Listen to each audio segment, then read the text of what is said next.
তো 21 নম্বর আইটেমে লেখা আছে বাট্টা ডেবিটে 3000 ক্রেডিটে 5000। এটা দ্বারা কি বোঝায়? এটি কিন্তু নগদ বাট্টা। ডেবিটেরটা প্রদত্ত বাট্টা, ক্রেডিটেরটা প্রাপ্ত বাট্টা। এখন অনেক সময় লেখা থাকে এখানে প্রদত্ত বাট্টা ও প্রাপ্ত বাট্টা, আবার অনেক সময় লেখা থাকে না, এরকম থাকে। তখন এই বাট্টাটা আমরা এই মুনাফা নির্ণয় করার সময় কীভাবে লিখব? অনেক সময় অনেক শিক্ষার্থী বাট্টা মনে করে ক্রয় থেকে বিক্রয় থেকে বিয়োগ করে।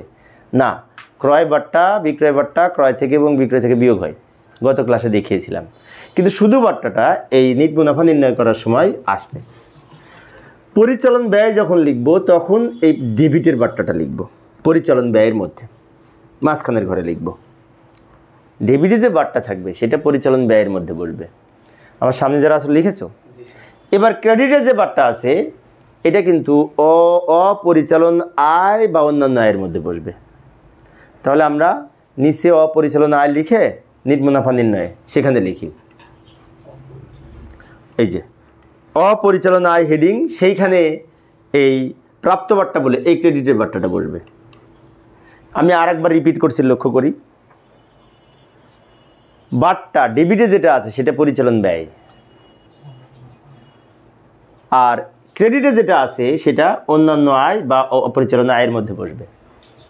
অনেক শিক্ষার্থী কিন্তু এটা কমন মিস্টেক করে, খেয়াল রাখতে হবে।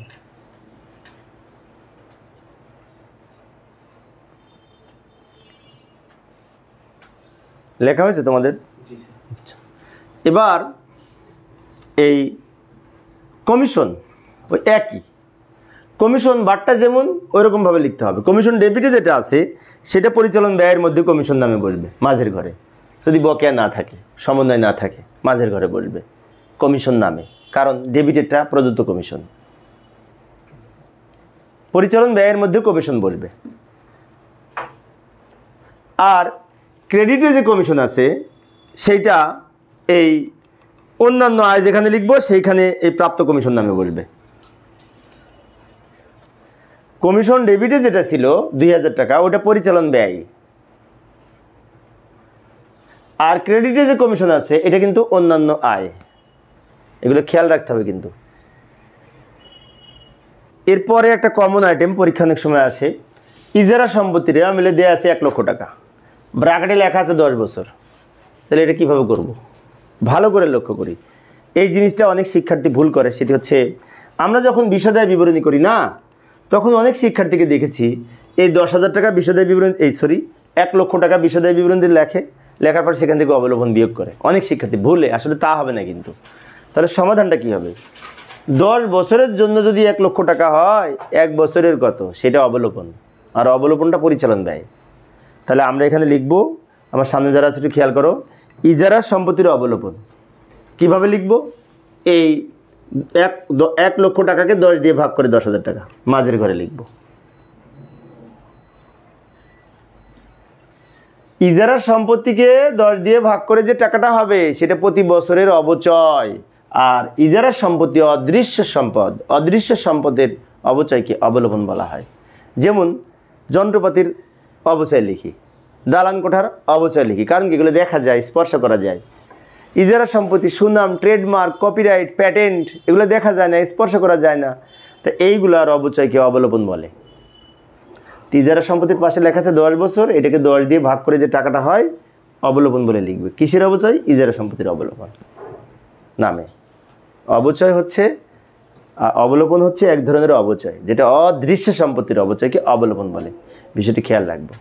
আর যেগুলো দেখা যায় তার অবচয়কে অবচয় বলে। অবচয়ের ইংরেজি হচ্ছে ডেপ্রিসিয়েশন, আর অবলোপনের ইংরেজি হচ্ছে ডেপ্লেশন। যায় ইজারা সম্পত্তি আর্থিক অবস্থার বিবরণীতে কীভাবে বসবে? আর্থিক অবস্থার বিবরণীতে ইজারা সম্পত্তি লিখব কোথায়? স্থায়ী সম্পদ পাশে। স্থায়ী সম্পদ পাশে লিখে ওখান থেকে অবলোপন বাদ দিব।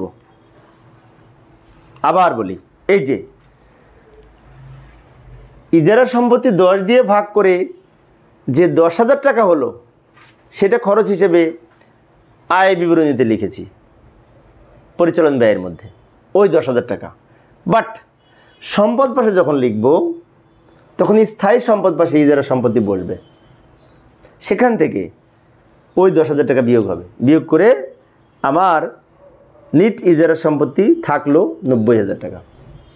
অর্থাৎ যেটা অবলম্বন হলো সেটা ইজারা সম্পত্তি থেকে আমি বিয়োগ করে দেখাইলাম। অনুরূপভাবে সুনামের পাশে যদি লেখা থাকে তাহলে সুনাম এখানে লিখব, অবলম্বন বাদ দিব। আচ্ছা আমি দেখিয়ে দিচ্ছি, তোমাদেরকে লেখা হয়েছে? দেখিয়ে দিচ্ছি আমি। আচ্ছা এই যে সুনাম 5 বছর। এখন তোমরা বলো সুনামকে 5 দিয়ে ভাগ করে 10,000 টাকা হয়। এই 10,000 টাকা কোথায় লিখব? পরিচালন, এটাকে সম্পদ পাশে লিখবো না পরিচালন ব্যয়ের মধ্যে লিখবো? ওই 10,000 টাকা পরিচালন ব্যয়ের মধ্যে লিখবো, সুনামের অবলম্বন নামে। এটাকে 5 দিয়ে ভাগ করে, বুঝছো কি না? আবার তাকাও, এই 10,000 টাকা সুনাম থেকে আবার বিয়োগ করব, কোথায়? সম্পদ পাশে। বুঝছো? একই রকম ট্রিটমেন্ট। পরিচালন ব্যয়ের মধ্যে সুনামের অবলম্বন নামে লিখব। কি বুঝছো?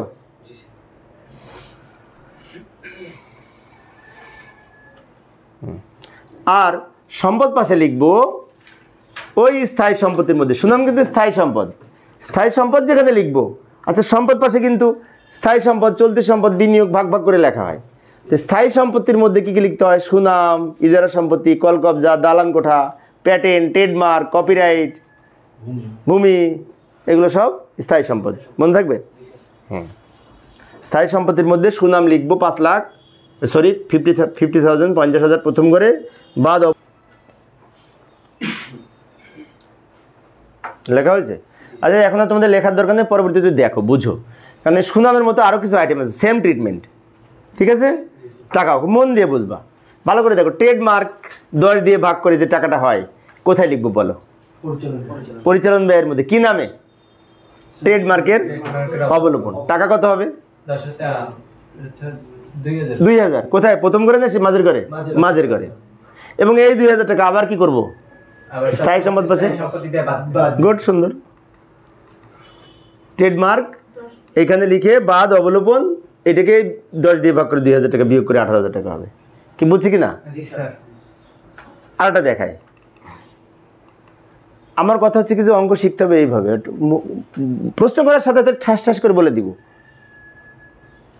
ওকে, এবার তোমরা বলো ট্রেডমার্কের পাশে লেখা আছে 10 বছর, তাহলে এখন এই পরিচালন ব্যয়ের মধ্যে কত বসবে? 1,000। কি নামে?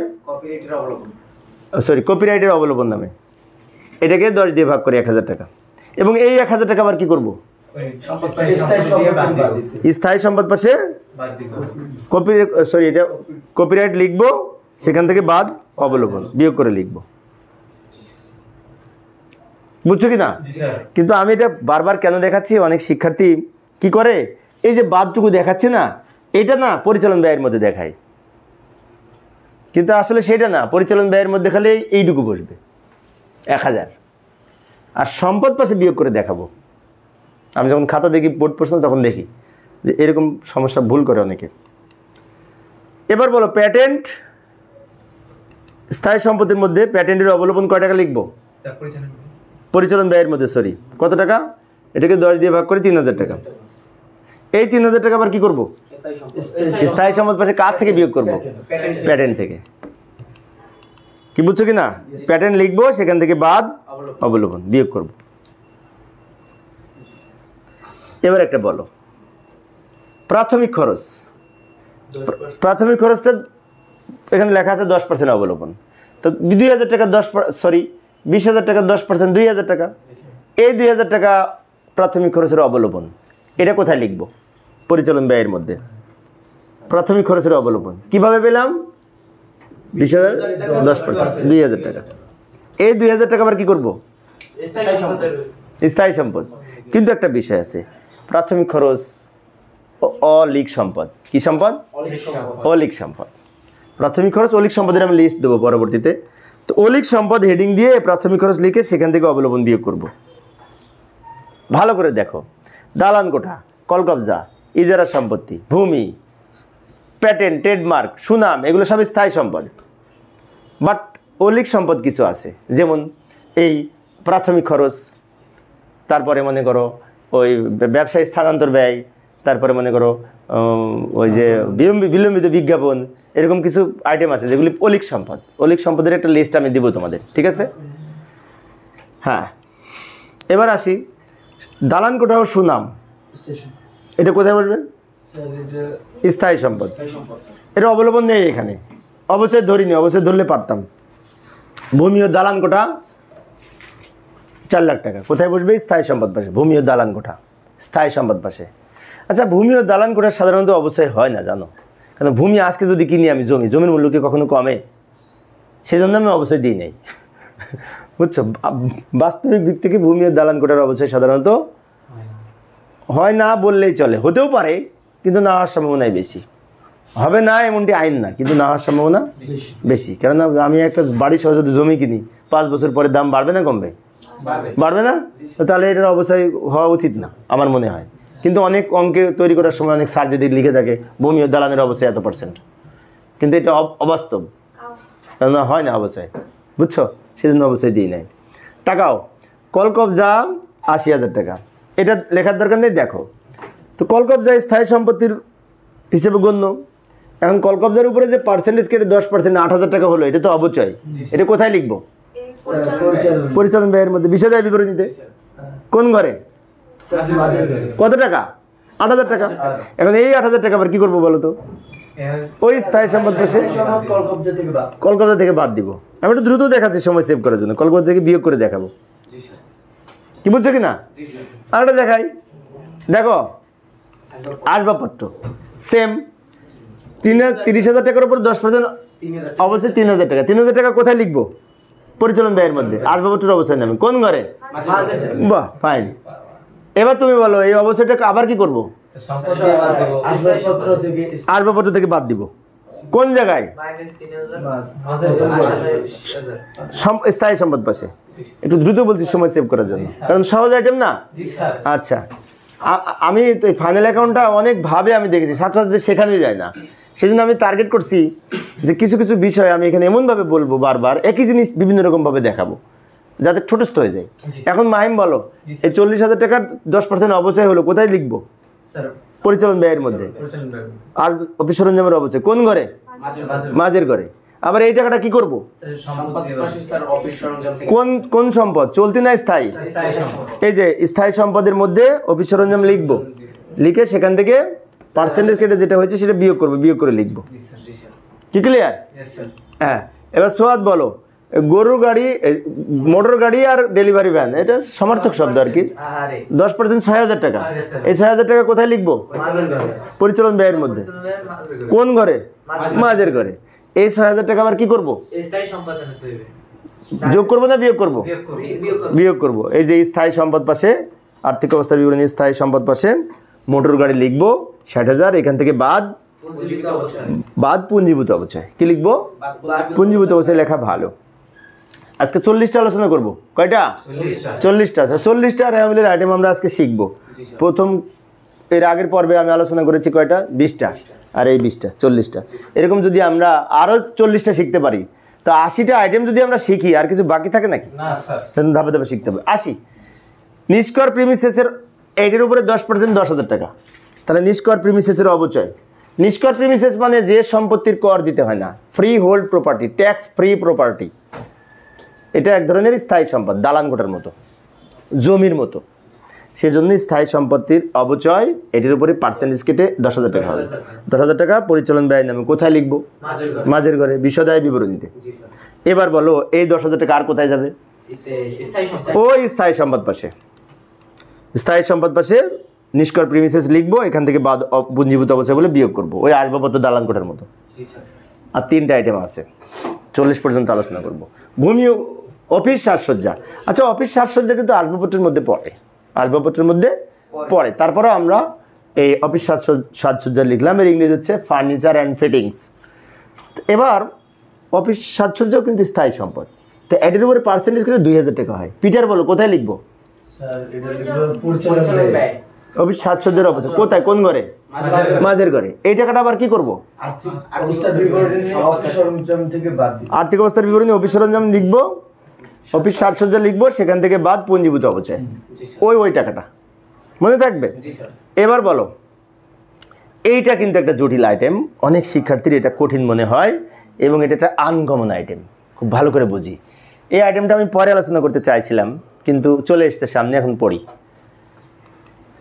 বিশদায় বিবরণীতে এইটা দ্বারা বোঝায় চালানি কারবারে প্রেরিত পণ্য বলতে বোঝায় আমার যেমন পটুয়াখালী একটা ব্রাঞ্চ আছে, আমার বরিশালে হেড ব্রাঞ্চ, পটুয়াখালী একটা শাখা আছে, শাখায় কিছু পণ্য পাঠিয়েছিলাম 4,000 টাকার পণ্য, বললাম ভাই আপনি বিক্রি করেন, আপনাকে আমি 5% কমিশন দেবো যে দামে বিক্রি করবেন। এখন ও এই 4,000 টাকার পণ্য বিক্রি করেছে 6,000 টাকায়, কয় হাজার টাকায়? তাহলে সে 6,000 টাকার উপরে কমিশন পাবে।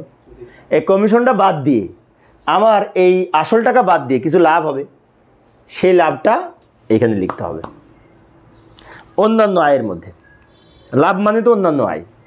ভালো করে দেখো, ভালো করে দেখো, চালানি কারবারে পণ্য পাঠিয়েছিলাম কত? 4,000 টাকা। তার মানে কি আমার এর মূল্য ওই সদ দেখে না, 4,000 টাকা। 4,000 টাকার জিনিস পাঠাইছিলাম, সে বিক্রি করেছে কয় টাকায়? 6,000 টাকায়। তাহলে লাভ 2,000 টাকা না? কিন্তু 2,000 টাকা লাভ হবে না, এর মধ্যে তাকে কমিশন দিতে হবে। কি কইলাম? কমিশন দিতে হবে। তাহলে ভালো করে দেখো লাভটা কিভাবে নির্ণয় করব। চালানি কারবারে প্রেরিত পণ্যের মুনাফা বলে আমরা এইভাবে লাভটা নির্ণয় করব। এই 6,000 টাকার পণ্যটা বিক্রি করেছে, দেখছো, তাকে কমিশন দিব 6,000 টাকার 5,700। সে 5,700 থেকে আমরা আসল মূল্যটা বাদ দিব, চালানটা, চালান বাদ দিয়ে এই টাকার লাভ থাকে। চালানি কারবারে প্রেরিত পণ্যের মুনাফা।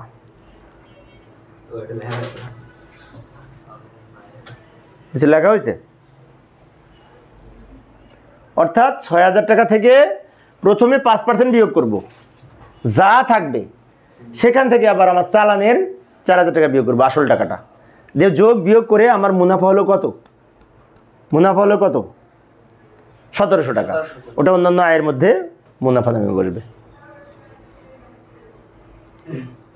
কি লেখা হয়েছে? এখন এই যে 1,700 টাকা লাভ হলো, ওটা আবার সম্পদ পাশে চালানি প্রেরিত পণ্যের সাথে যোগ হবে, অথবা প্রাপ্য চালানি পণ্যের সাথে সম্পদ পাশে যোগ হবে। এটা সম্পদ পাশে কী হবে? এটা যোগ হবে। এটা পরে লিখে নিও, আমি আগে পরে 40টা করে দিই। এই শেষ আইটেম, শেষ আইটেম, আজকের শেষ আইটেম। কেন বলেছি এতে আমি 20টা আলোচনা করব, 21 থেকে 40 পর্যন্ত। মজুরি ব্র্যাকেটে লেখা আছে সংস্থাপন ব্যয় 5,000। কি লেখা আছে? সংস্থাপন ব্যয় 5,000 সহ মেশিন সংস্থাপন ব্যয়। সংস্থাপন ব্যয় বলে কি বোঝায়? মেশিন সংস্থাপন ব্যয়। তাহলে মেশিন সংস্থাপন ব্যয় 5,000 টাকা অন্তর্ভুক্ত আছে। মেশিনের আর এক বাংলা নাম যন্ত্রপাতি, আবার যন্ত্রপাতিও আছে 8,000 টাকা। তাহলে লিখবো কীভাবে? আচ্ছা বলো তো, মজুরি কোথায় বসে? বিক্রিত পণ্যের ব্যয়ের মধ্যে। এই মজুরির মধ্যে কি আছে? মেশিন সংস্থাপন ব্যয়। তাহলে মজুরি থেকে ওটা বাদ দিয়ে দেবো, যা বাড়ে তুই এখান থেকে চলে যা। মজুরির মধ্যে কত টাকা অন্তর্ভুক্ত ছিল? 5,000। ওটা বিয়োগ করবো, ঝামেলা শেষ। দেখছো? আচ্ছা একটু পরে লেখো, আগে দেখো। বলছে মজুরির মধ্যে মেশিনের টাকা অন্তর্ভুক্ত আছে, তা মেশিনের সাথে যোগ করব, মানে কি যন্ত্রপাতির সাথে যোগ করব পরে, কিন্তু এখানে মজুরির সাথে বিয়োগ করব। এই আইটেমটা মেশিনের সাথে যোগ হবে, মজুরির সাথে বিয়োগ হবে। কি বললাম? যন্ত্রপাতির সাথে যোগ হবে, মজুরির সাথে বিয়োগ হবে। এখন মজুরির সাথে কোথায় বিয়োগ হবে? যেখানে মজুরি লিখবো। তো মজুরি লিখবো কোথায়? বিক্রিত পণ্যের ব্যয়ের মধ্যে। সেখানে মজুরি থেকে বিয়োগ করলাম। আর যোগ করব কার সাথে? যন্ত্রপাতির সাথে। কোন জায়গায় বলো তো? স্থায়ী সম্পত্তির মধ্যে। তাহলে যোগ করি, এই যে স্থায়ী সম্পত্তির মধ্যে যন্ত্রপাতি লিখে এর সাথে যোগ হবে। ভালো করে দেখো, দ্রুত দেখালাম সময় সেভ করার জন্য। যন্ত্রপাতি লিখলাম 80,000, ওইটার সাথে ওই সংস্থাপন ব্যয়টা যোগ করলাম। আমাদের বলেছিল মজুরির মধ্যে আছে, তো মজুরি থেকে বিয়োগ করেছি বিক্রিত পণ্যের ব্যয়ের মধ্যে। বুঝছো কি না? আর কার সাথে যোগ করব? যন্ত্রপাতির সাথে। ঠিক আছে, যন্ত্রপাতি যোগ করবি স্থায়ী সম্পদ পাশে, আর মজুরির সাথে বিয়োগ করব এই বিক্রিত পণ্যের ব্যয়ের মধ্যে। এই 40 পর্যন্ত আজকে আলোচনা করলাম। আরও আইটেম আছে, সামনে আলোচনা করবো। তোমরা বাকিগুলো তুলে নাও।